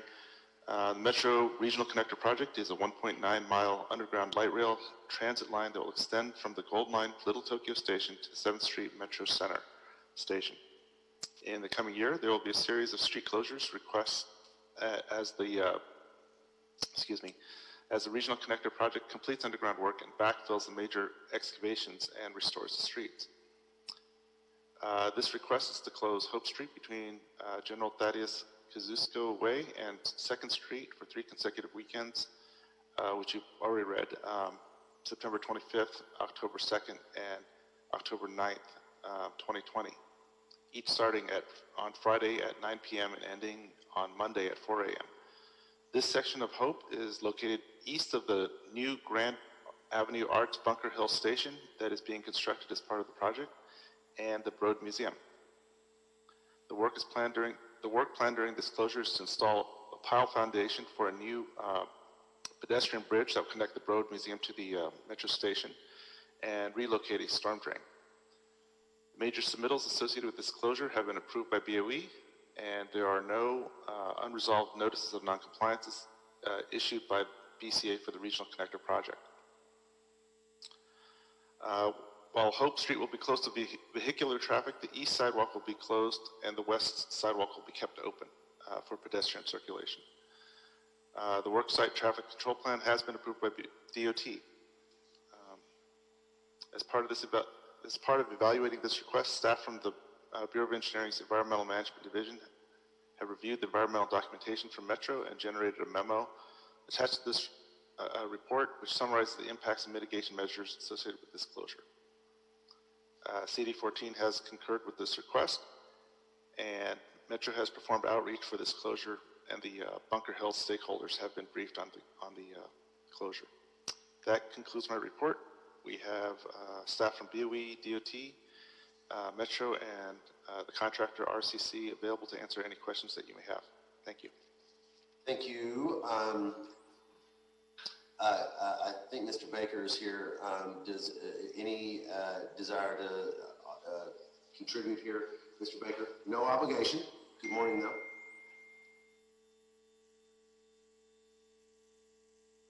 You're muted, Gary. Gary, Mr. Baker, you're muted. Sorry. That's okay. Yeah, I would just like to thank the board for hearing yet another street closure request. As Mr. Shu just mentioned, this kind of marks a milestone as we start coming to close up many of the streets. Yet this request for weekend closures is to build an architecturally significant pedestrian bridge that leads from our station plaza built there on Bunker Hill over to what is commonly referred to as perhaps the Broad parking lot. Metro purchased an easement to go across the top of the parking lot to provide patrons access down to Grand Avenue. And so this particular request is so that we can drill the large foundation that's adjacent to the structure, or adjacent to the roadway. And it will be done over a series of weekends so that we can not impact weekday traffic. So yeah, it's interesting that we actually rescheduled this work around some public events that were notified to us by the Broad Museum. And so we were happy to accommodate that request, and that's why it's been rescheduled for this coming weekend, as you mentioned. Thank you, Mr. Baker. Really appreciate it, and good to see you. Any questions or comments, colleagues? Let's start with Commissioner Colosa. Thank you, President Good. I don't have any questions for the Metro team or for BOE. I just wanted to thank Mr. Baker for the quick turnaround after the last time you were at board. I know we had some strong opinions about timeliness for these street closures, so I appreciate it's coming before board in a timely manner and giving us some time to review it before the actual closure. So thank you. Thank you, Commissioner Colosa. Vice President Garcia, you there?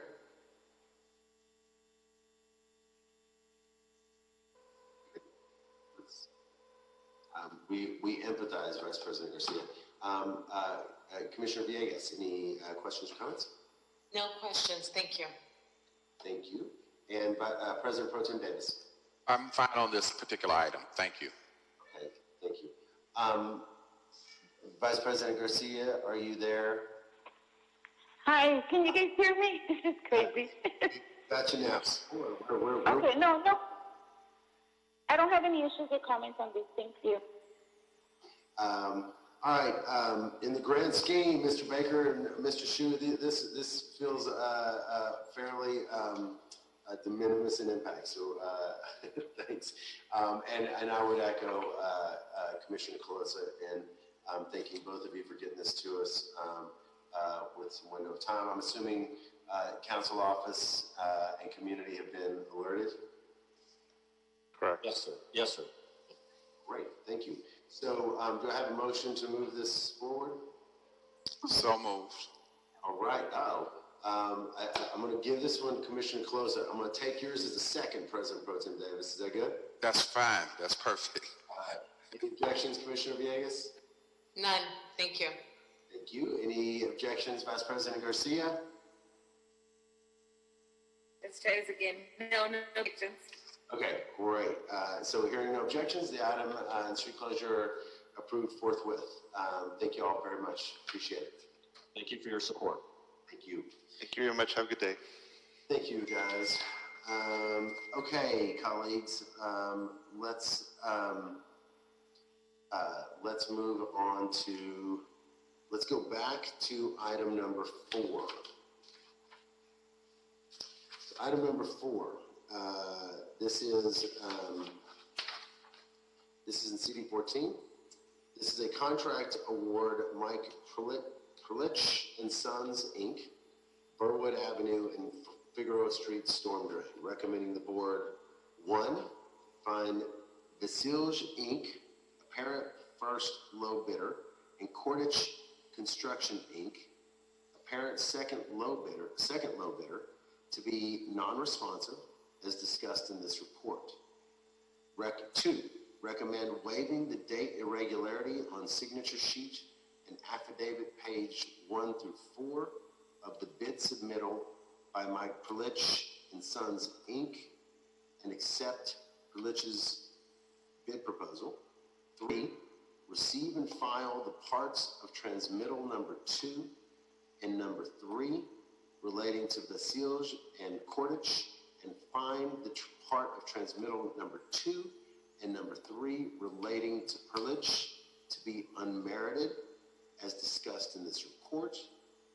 4, declare Perlich apparent third lowest bidder that became the second lowest bidder after the local business preference was applied to be the lowest responsible bidder, and award Perlich a contract for this project for $1,526,290. And 5, authorize the president or 2 members of the board to execute the contract after approval as to form has been obtained from the city attorney. This is WOSZS 11375. Steve Chen from the Bureau of Engineering and Mark Gutierrez from the Bureau of Contract Administration are with us today to give the presentation. Gentlemen, please, thank you for joining us, and please proceed. Thank you. Thank you, President Good. Can you hear me? Yes, sir. Yeah, this is Steve Chen of Bureau of Engineering, and just to give you a quick background on this contract award, which we're recommending to Mike Perlich and Sons for the Burwood Avenue and Figueroa Street storm drain project. This again is located in Council District 14. This is a very long-awaited project, and this is located, the Burwood Avenue is located at the bottom of a watershed, which over the past decades has become more built up with more impervious runoff. And so what this project is doing is basically extending the storm drain along Figueroa Street and Burwood Avenue about a total of 1,400 feet. It's adding 7 curb drain or catch basins, and expected construction to take about 1 year. The construction estimate was $1.8 million, and we received 9 bids.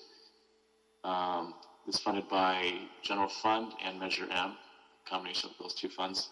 And during the bid review, we did receive communication from the 4th low bidder, Gerbicon, which alleged that the first 3 lowest bidders had to be disqualified based on their bid deficiencies. And so we'll have Mark Gutierrez here from the Bureau of Contract Administration's Office of Contract Compliance, who can provide a report on the bid review. Thank you, Mark. Hey, thanks, Steve. Good morning, President Good, Commissioners, everyone. Mark Gutierrez, Bureau of Contract Administration, Office of Contract Compliance. As you all may know, on a typical public works construction project, staff will look at the lowest bid, determine if they're responsible and responsive, and majority of the time recommend award to them. This project was unique in that staff had to look at 3 low bidders before determining a recommended responsible bidder. I'll go over that review. The first low bidder on this project was Vasilj, who bid approximately $1.38 million on the project. They're an OBE and had pledged participation levels of 11.03%, MBE, SBE, and EBE, 0% WBE and DVBE, and 14.38% OBE. They met the mandatory subcontracting minimum requirement on the project of 25% by pledging 26.54. However, they failed their BIP outreach evaluation. They neither attended the required pre-bid meeting, nor did they perform the BAVN outreach at all. Therefore, staff's recommendation is that their bid be deemed non-responsive. The second low bidder was Cordage, also an OBE. They bid approximately 1.43 million. They had pledged participation levels of 11.53% MBE, 0.84% WBE, SBE, and EBE, and 0% DVBE and OBE. They too failed their BIP outreach evaluation. They didn't complete their online summary sheet. And on top of that, they failed to meet the mandatory subcontracting minimum of 25% by pledging only 12.91%. The third low bidder is Perlich, who's an OBE, but also an LBE. And because this project had the local business preference program applied to it, they actually become the second low bidder for bid evaluation purposes. They pledged an MBE level of 7.9% MBE, 0% W, SE, and DVBE, and OB percentage of 16.85%. They met the mandatory subcontracting minimum requirement of 25% by pledging 25.75%, and they also passed their BIP outreach evaluation. Therefore, a recommendation by staff to award to them is being made. Steve alluded to the protest received from the fourth low bidder, GerbCon. They were represented by a company, SANAIS. I'm going to pronounce them SANAIS. And on page 6 of the board report, their protest is discussed at length. I'm going to read it because I don't want to miss any part of their protest. They did protest 3 low bids in regards to first low Vesilge and second low Cordage. Some of the points they brought up were the points that I discussed, as well as some others, but because staff's recommendation is to not award to either Vesilge or Cordage, the recommendation is to receive and file the protest as it pertains to those 2 bidders. In regards to third low Perlich, Sine stated that Perlich had a signature date deficiency on its affidavit, page 1-4 of its bid proposal, in which the date of the signature on page 1-4 and the date on the notary page did not match.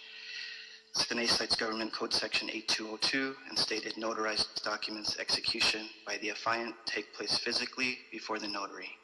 If the date of notarization is different from the date of signature of the affiant, then it is clear that the document was executed at a date prior to the notarization, rendering the notarization and affidavit invalid. SINACE also discusses LA Charter and Admin Code Section 1015D, which declares that any bid or proposal without such affidavit or in violation thereof shall not be considered. SINACE acknowledges that according to Section 1015D, the city may permit any informality in such affidavit to be remedied. However, they asserted that only informalities that may be waived are incidences such as misspelled words or omitted sentences, whereas other incidences, such as furnishing a document that does not constitute an affidavit due to failure of notarization or improper notarization per Government Code Section 8202, cannot be waived. The non-collusion affidavit is required to be validly executed to safeguard against corruption and collusion. Thus, SINACE's claim is that Perlich is materially non-compliant and must be rejected. They conclude their protest on behalf of fourth low GerbCon that if the 3 low bidders are disqualified due to their non-waivable bid deficiencies, the contract must be awarded to fourth low GerbCon. After receipt of that protest, they submitted a subsequent letter reiterating the protest against award to all 3 bidders. Specifically in regards to Perlich, they alleged that the bid affidavit was also defective for failing to bind Perlich to the contract, which is a non-waivable defect. Continuing to page 7 is staff's response, my office's response to that protest as it pertains to Perlich. Our findings are that Perlich submitted pages 1-4, signed and dated by its president, and properly notarized by a notary public. As noted in the bid protest, the date written on pages 1-4 was March 31, 2020, which corresponded with the bid due date, but that the actual date of pages 1-4 signature, witness, and notarization was March 27, 2020. As evidence of the actual date that they were signed, witnessed, and notarized, The notary certificate of acknowledgement following pages 1-4 state that Perlich's president was present on March 27, 2020, and signed those pages. Since the bid date that was written on pages 1-4 was March 31, but the document was signed, witnessed, and notarized on March 27, a clerical error was made when writing the signature date on pages 1-4. These deficiencies are considered minor informalities and are not found to have given the bidder a competitive advantage. Accordingly, staff recommends that the board waive the minor informalities and find the bid proposal submitted by Third Low Perlich to be responsive. It should also be noted that correct information has been submitted to the board. Therefore, the recommendation is to find the protests as they relate to Perlich to be unmerited. And Assistant City Attorney Mr. Edward Jordan has reviewed staff's response and concurs with these recommendations. In view of all of the above, Third Low Perlich is the lowest responsible bidder after application of the local business program. Are there any questions? Thank you, Mr. Gutierrez. Really appreciate that. There's Dr. Campos. So Dr. Campos, I know we have at least one caller on this item. Is that correct? We actually have 3 callers, Mr. President. We do have the awardee, Mr. Mike Perlich, or from Perlich & Sons, on the line if you have any questions for him. But we also do have 2 other individuals, Mr. Joe Vasilch from Vasilch Incorporated and Cyrus Sinai from Gerbicon as well. Which of the callers would you like to connect at this time?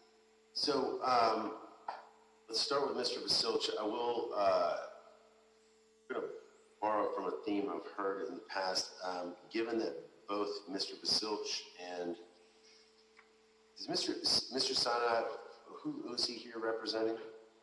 Cyrus Sinai is from Gerbicon, but is from Sinais. I believe that's how he pronounces the last, the name of the company. Wasn't it good? Mr. Sinai is the legal counsel for Gerbicon, so he should be considered a real party in interest, as the other 2 gentlemen are. Okay, so we're going to hear from Mr. Vasilch, and we will also hear from Mr. Sinai representing Gerbicon. I will, given that both are parties of interest in this matter, I'm going to not going to hold you to the 2-minute limit on your comments. However, please note that if at some point you are frankly repetitive, I'm going to interpret that as you being done with new points to be made. So I request that you be respectful of the commission and the board and the proceedings here by limiting your comments to the most substantive matters. So Mr. Vasilch, why don't you start us off? Mr. Vasilch, if you can press *6 on your landline device. There you go. Please go ahead. Good morning, members of the board. I am Joe Vasil with Vasil Inc. Our company, Vasil Inc., was apparent low bidder the day of the bid opening. Yes, our company made a mistake, but so did Cordage, second low bidder, and Mike Provision Sons, third low bidder. Usually when this occurs, whichever agency is holding bid opening, they disqualify all 3 bidders, all 3 low bidders, and put project out for rebid. They don't measure which of the 3 low bidders made less of a mistake, nor do they award it to the 4th or 5th low bidder. This project is a storm drain project.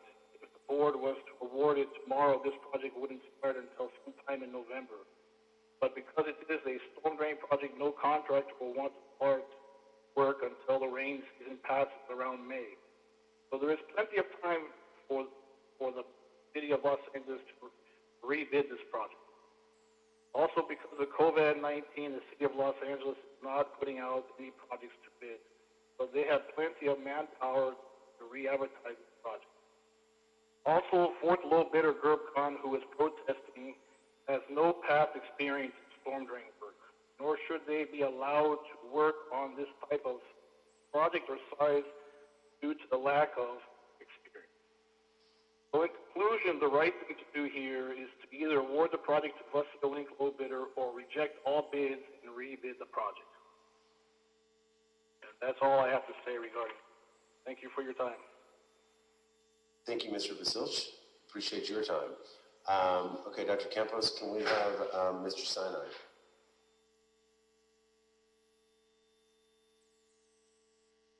Sorry about that. Mr. Sinai, if you can press *6 on your LAN. Yeah, I would device. prefer speaking until after. We may or may not have anything additional to submit. I'm sorry, I did not understand that. I would like to defer speaking until after Mr. Perot has spoken. We made our arguments, and we're only really here to comment if there is anything else or questions. See, your opportunity is now.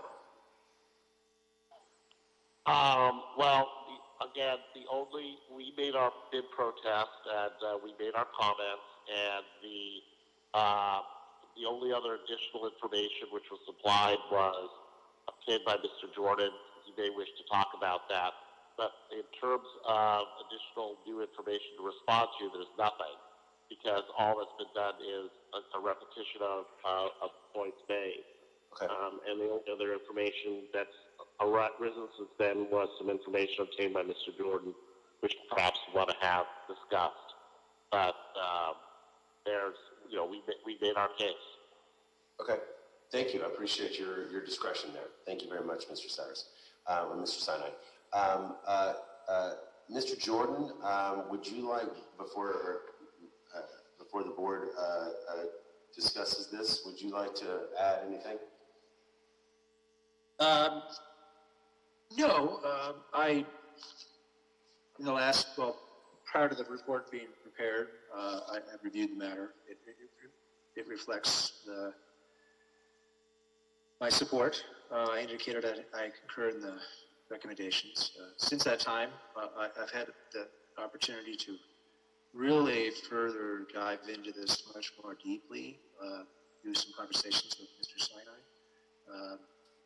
We did obtain some additional information, which has not been submitted before the board, but I can tell you we requested and promptly obtained the official journal kept by the notary. Notaries in California, probably elsewhere, are required to maintain a journal of every notarization act that they do. We obtained the journal for the notary, for Mr. Perlich, his company, and reviewed that. We believe the notary journal is consistent with their notarization done. I will note that the citation that Mr. Sinai referenced in his protest letter, California Government Code Section 8202, that's an accurate statement of the law as it relates to a particular notary document called a jurat. So notaries typically use one of two different types of notary document. One is an acknowledgement, and one is a jurat. So in this case, both Perlich and GRIPCON, presumably the other bidders as well, used an acknowledgement. So the requirements expressed in Government Code 8202 apply to jurats, not to acknowledgements. We've looked at this carefully. We believe that the affidavit, the signed affidavit submitted by Perlich complies with the Administrative Code 10.15D requirements, which are also in the city charter. The signature and affidavit form that the contractors use, it's a form that the city provides, and each contractor signed the same form. It does have at the bottom a notation, which I'll just read so I have it accurately. It says, all signatures must be properly completed and witnessed by a notary. The document used by the notary for both Perlich and GRIPCON is an acknowledgement. The acknowledgement doesn't necessarily legally require that a notary witness the signature. All an acknowledgement form is, and it's a proper notary document, is that the person whose name is subscribed to the document affirms that that is their signature. Both Mr. Perlich and GRIPCON used that same acknowledgement form. It's California's state form for that notaries use. We did look at the date that was manually written on the signature sheet that Mr. Perlich signed. It does say March 31st. The notary document, the acknowledgement, was dated, I believe, March 27th. We've looked at the notary's journal. The notary journal reflects that it was done on March 27th. Mr. Perlich is here and can explain why the page that he signed had written in March 31st. I think it is proper to characterize, I'm just going to say that difference in the date handwritten on the signature sheet and the date that is in the notary's journal and on the notary document. I think it is proper to characterize that as an informality. I do note that the city's administrative code indicates that any informality in such affidavit can be remedied so as to comply with the requirements at any time prior to the award of the contract. The contract has not been awarded yet. The staff's report indicates that there was no competitive advantage here in this case. The only other thing I might note is more of my own personal editorial comment. I think the notary in this case, when completing the acknowledgement, looking at the signature sheet, receiving the proof of identity from the person who signed it, Mr. Perlich, at that time that notary could have seen that a date had been written on the document, March 31st. I think a careful notary likely would have said, well, let's just re-sign that page so that all of the dates match. It doesn't make it a fatal defect here. This is not a jurat. Jurats are very different. I'm not going to opine whether or not that would have been a fatal defect in a jurat, because frankly, that's not before you. The bottom line is I concur with the staff's recommendation. If the board wants to talk to Mr. Perlich about the specific factual circumstances, it's free to do so. Mr. Perlich is here and presumably will be able to explain that. That concludes my remarks. Thank you, Mr. Jordan. I wouldn't mind hearing from Mr. Perlich. Mr. Perlich, would you like to just speak briefly? I'm here if you have any questions. Well, I'd love just your take on the affidavit signature situation with the notary. I can only say we do this all the time, and you're awful under a lot of stress, and sometimes you make mistakes where we sign the contract, the bid bond, which makes it a contract the most important part, and sometimes we make errors, and that's what happens, and that's all it is. And we do our best, but sometimes things happen that are clerical, and I don't think it's intentional, but it just happens. And I hopefully you'll respect the recommendations of the city attorney, engineering, and contract compliance. They do a good job. All right, thank you, Mr. Perlich. Colleagues. President Good, I'm sorry to interrupt. If I may make another point, just in response to the first comment that we had from Ms. Ilge, I don't want to speak to their comments about the ability of GRPCON to do the work or not do the work. They're qualified, as we look at such things, to do the work. They've recently been, the board has added them to or authorized them to be added to our emergency sewer contract that is still underway through the mayor's, additional approval processes that we have, cost containment. However, the other point that they made, let me just look at my notes here that Mr. Fitzgerald made, was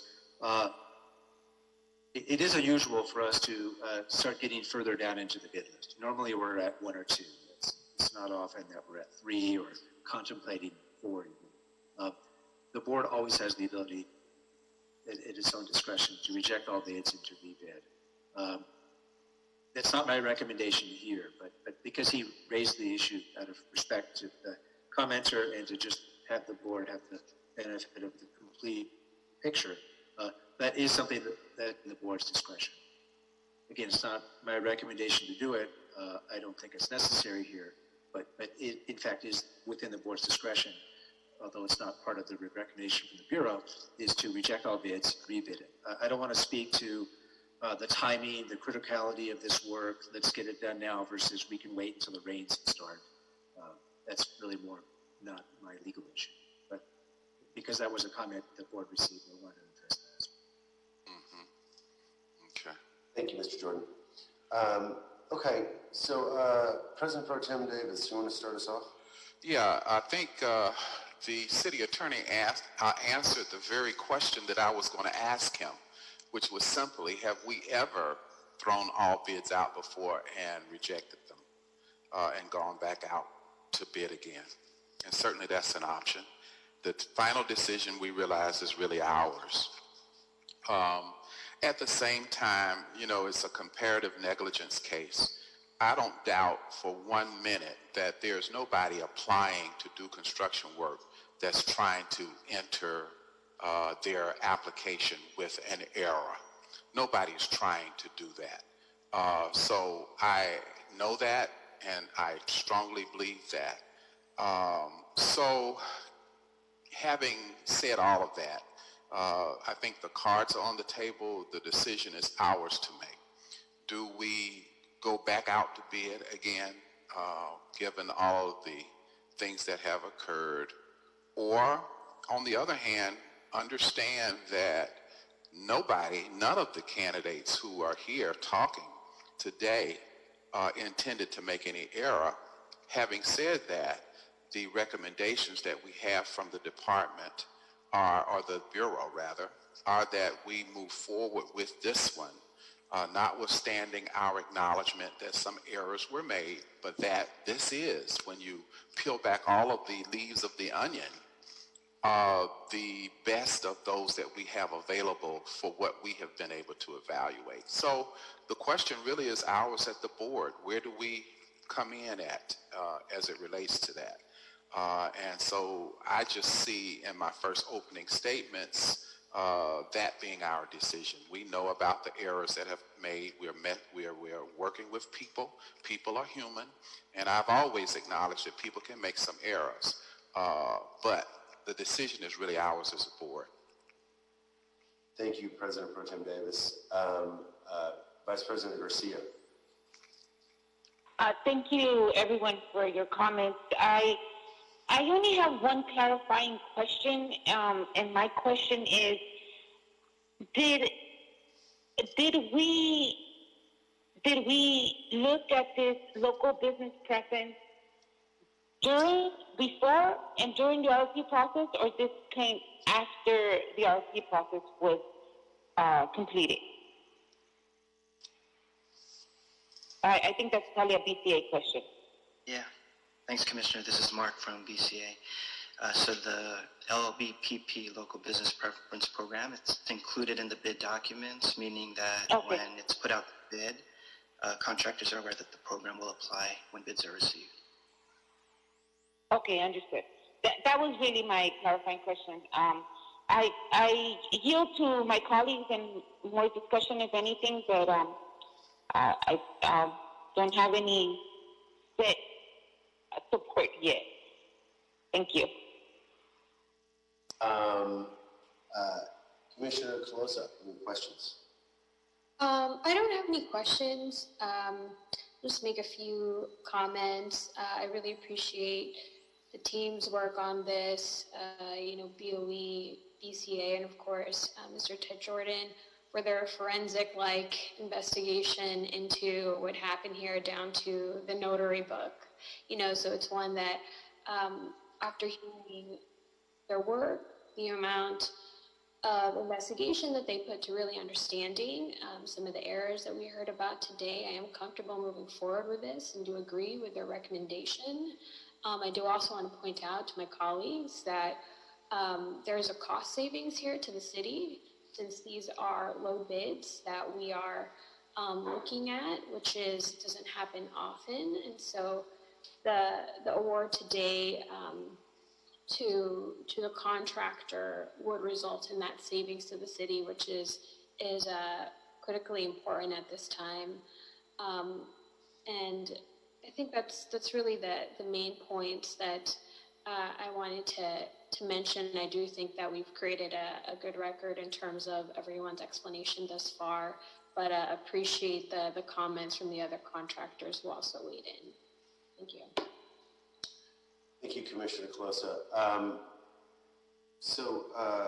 Colleagues, I think that, Commissioner Villegas, back on. Any questions or comments? No, thank you. I don't have any questions. I think that we've had a thorough briefing. Not independently, but I'm just saying, like today's report. I appreciate my colleagues' questions as well. Thank you. Thank you, Commissioner Villegas. Yes, so I do think there is an important, President Pro Tem Davis, you're on the mark. Mistakes happen. And no one necessarily intends to make them. I do think that there is a distinction between material mistakes, intentional or otherwise, and informalities or informal mistakes. And I think a key distinction there is the phrase that I think we should constantly be cognizant of, which is the lack of a competitive advantage. In other words, the mistake made, whether by Mr. Perlich or by the notary or whoever, I am convinced had zero material effect or impact on competitive advantage in this process. So I am satisfied. I'm satisfied by that, and am supportive of moving this forward, notwithstanding appreciating the input from our various and sundry callers. So do I have a motion to move this forward? Okay. Thank you, Commissioner Colosa. Do I have a second? I'll second that. Thank you, Commissioner Villegas. Any objections, President Pro Tem Davis? None. Thank you. Any objections, Vice President Garcia? No objection. All right, thank you. Hearing no objections, this item is approved for. Thank you, participants. Thank you, Mr. Chen, and thank you, Mr. Gutierrez. Thank you, sir. Okay, we have one more item on the docket. This is item number 5. This is in CD 11. Mr. Wong has been exceedingly patient, which I appreciate. This is a sole source. Siemens Industry, Hyperion Water Reclamation Plant Headworks Fire Sprinkler System Replacement, recommending the board authorize the Director of the Bureau of Sanitation to request the city engineer to sole source Siemens Industry for the programming and integration of a new double interlock pre-action fire suppression system to an existing fire alarm control panel for an amount not to exceed $30,000. WOSZH 11864, CIP 2466. Ethan, good afternoon and welcome. Good afternoon. This is Ethan Wong with the Bureau of Engineering, Environmental Engineering Division. So yes, we're requesting sole source for Siemens Industry for the Headworks Fire Sprinkler System Replacement Project. So a little background on this project. Our Headworks facility is the preliminary wastewater treatment facility at the plant. This removes large debris and grit from the influent wastewater that comes into the plant.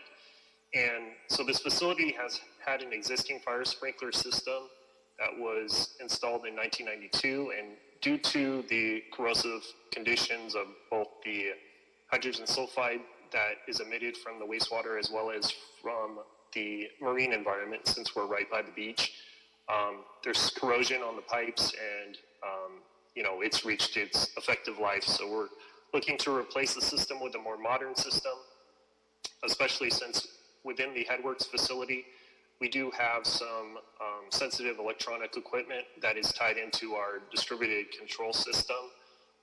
that basically monitors the process that happens within the headworks facility. So there are these Honeywell process control modules and transformers that need to be protected in case there's a false alarm triggered with the fire alarm system. So the double interlock reaction system basically prevents water from entering the pipe for false alarms and whatnot, so that this equipment can't be damaged. We are looking to sole source Siemens because for the last 4 years, as part of the capital equipment replacement program that the plant does, they have been upgrading all of the fire alarm systems, and they currently have Siemens as the primary vendor for that. So all of the fire alarm systems and associated software are proprietary, and Siemens has basically modified all of those. We have several fire alarm control panels throughout the plant that are Siemens currently. And the need for the sole source is primarily for compatibility. There is a network command center at the plant that monitors all of the fire alarm systems, and having sole source for this one as well will allow the seamless integration to the network command center. And this will basically decrease response times if a fire alarm is triggered anywhere within the plant. So it'll be one place and it can easily be monitored. This will also reduce the need of any training on a separate system or spare parts or whatnot. Any questions regarding this? I'd be happy to answer at this time. Thanks. Thank you, Mr. Wong. Any comments or questions, Vice President Garcia? No comments or questions. Ethan, you did a great job on reporting as always. Thank you. Thank you.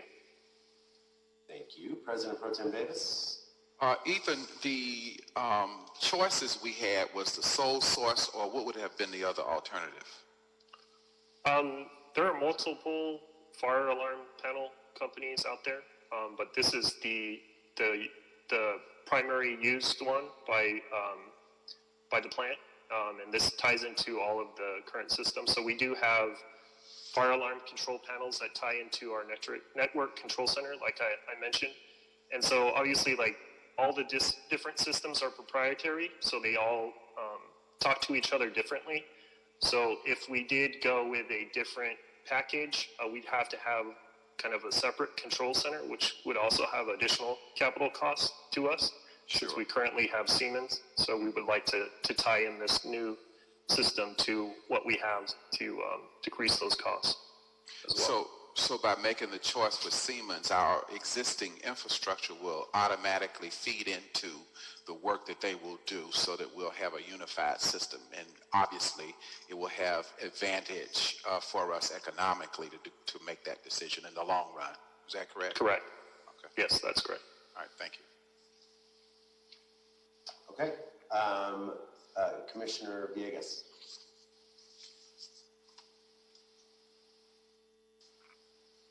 I'm good, no questions.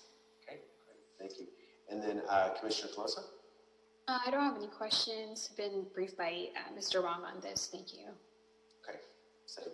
I have no questions. Do I have a motion to move this forward? So move. All right, do I have a second? I'll second. All right. Got a second from Commissioner. We have 2 seconds. Who else? Vice President Garcia. Okay, so we got a second from Commissioner Colosa and Vice President Garcia. Any objections or questions, Commissioner Villegas? None, thank you. All right, hearing no objections, this item is approved forthwith. Thank you very much, Ethan, for your time and patience. Thank you. All right. Dr. Campos, does that clear the deck? Yes, it does. All right. Thank you, Mr. Jordan. Thank you, colleagues. Thank you, Dr. Campos. This meeting is adjourned. We will reconvene in 8 minutes for our meeting for our director's meeting. Thank you. Thank you. Thank you, ladies and gentlemen. Mm-hmm. Yes. And if you're staying on the line, if you can give me about a couple of minutes just to stop the recordings and the council audio as well.